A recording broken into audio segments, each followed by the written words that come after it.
Welcome back to the channel, everybody. You were watching probably a Disney, and the drama surrounding Disney replacing the Rivers of America with two Cars attractions just reached a whole new level, and in a way that maybe for the first time, I think has the potential to change things. So we're going to be on theme today. I'm going to hop aboard the Belle Riverboat to cruise around the rivers of America to talk with you about the latest news and what might be the greatest blow to Disney's current plans for this corner of the Magic Kingdom, and how it all might have an impact on Villains Land.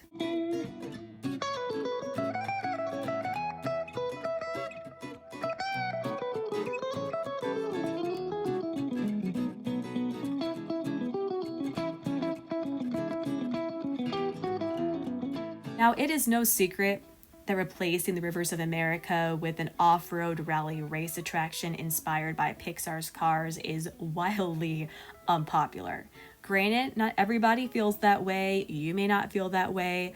I'm personally not opposed to changes or updates, and I like the idea of more terrain, but overall, most park fans vary between being skeptical about Disney's vision for this part of Frontierland to outright angry about this modern Pixar IP replacing a classic Disney park space that's intended to be anything but modern, and which was part of Walt Disney's vision for Disneyland and Disney World's Magic Kingdom.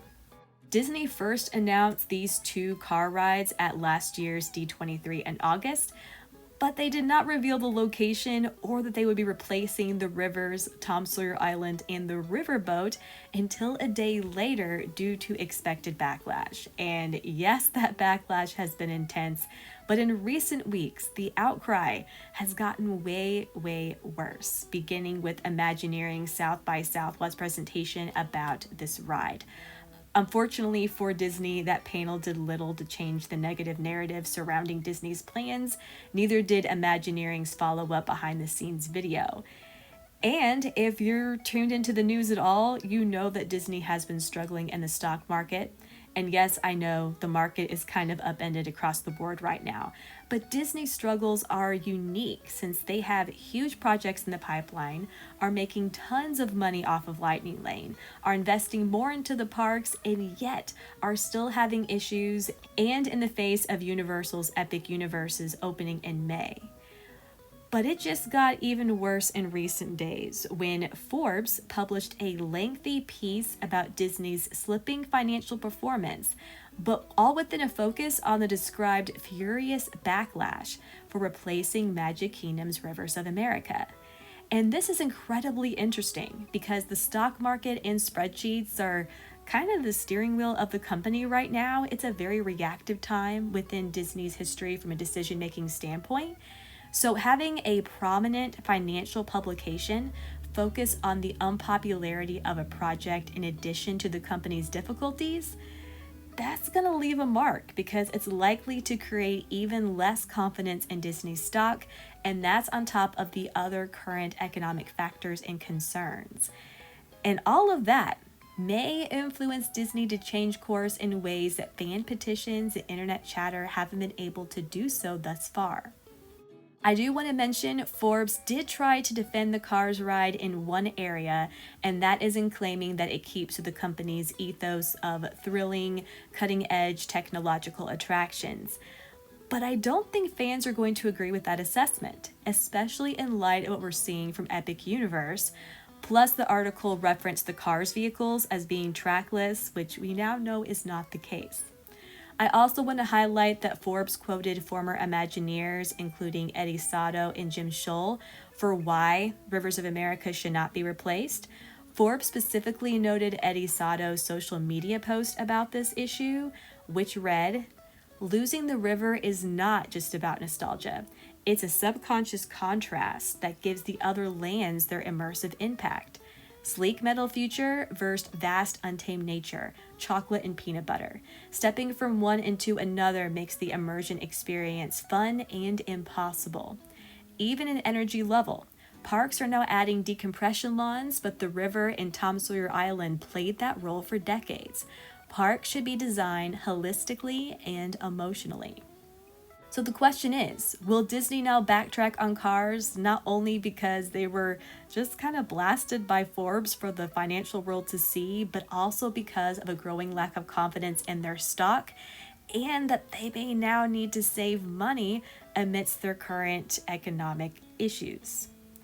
The one caveat, the one obstacle that might keep Disney from tossing out their Frontierland plans and keeping the Rivers of America may actually be Villain's Land, which is interesting because Villain's Land is wildly popular while replacing the rivers is very unpopular. And I'm curious if fans would be willing to be okay with keeping the rivers if it meant losing Villain's Land. We'll get back to that in a minute. But from what the concept art shows, it seems that removing the river may be necessary to create that entryway into Villain's Land, especially since this here is the current queue for Haunted Mansion. I have also speculated that Disney is planning to use the drained riverbank, or at least part of it, to offer varying elevations in Villain's Land to allow for that Maleficent dragon coaster to be set in the ground. And I do wonder if the height of the Cars attraction and that mountain is necessary to protect Villain's Land sightlines. And while all of that may be true, it's worth noting that these former Imagineers Forbes referenced do believe that the Rivers of America can exist along with Villain's Land and the Cars rides. Both Eddie Sato and Jim Schultz posted their own concepts for how this could be achieved on social media, and I especially like Sato's sketch as it saved the path to Villain's Land, created another path to that land from Fantasyland, and even created a cavern under a rock bridge that could lead guests to Big Thunder, making that attraction itself its own kind of island. All of that sounds better than what we've had or are likely to have. Finally, as further evidence of Disney's growing concerns, I want to mention that members of the media were recently invited to meet with Disney executives to talk about the Disney bubble. Disney also explained to them how they make certain decisions, and they also talked about how Disney responds to guest feedback. Is that timing coincidental? It's definitely something to consider.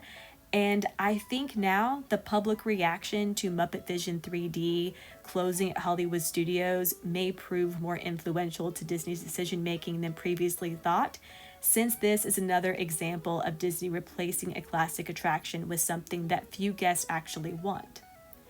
So that is all I have on this topic for now. It is safe to say the next few weeks and months will be interesting to watch, and I do think this is a developing situation. My main concern is that the economy and perhaps Disney's fears may impact projects fans do want to see, like Animal Kingdom's Tropical Americas, and also, of course, Villain's Land.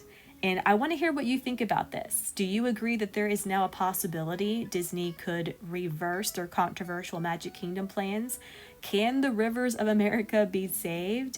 And I also want to know, would you want to save the Rivers of America if it meant we couldn't have Villain's Land? Please let me know. And if you enjoyed today's video, if you love Disney Park news and analysis, I would so appreciate if you would consider subscribing to the channel and giving this video a like. But regardless, I so appreciate you taking the time to watch. It never ceases to amaze me that even one person would be interested in what I have to share. And I love seeing that there are so many other people out there who care about the parks and their future. So thank you again, and I hope you have a magical day.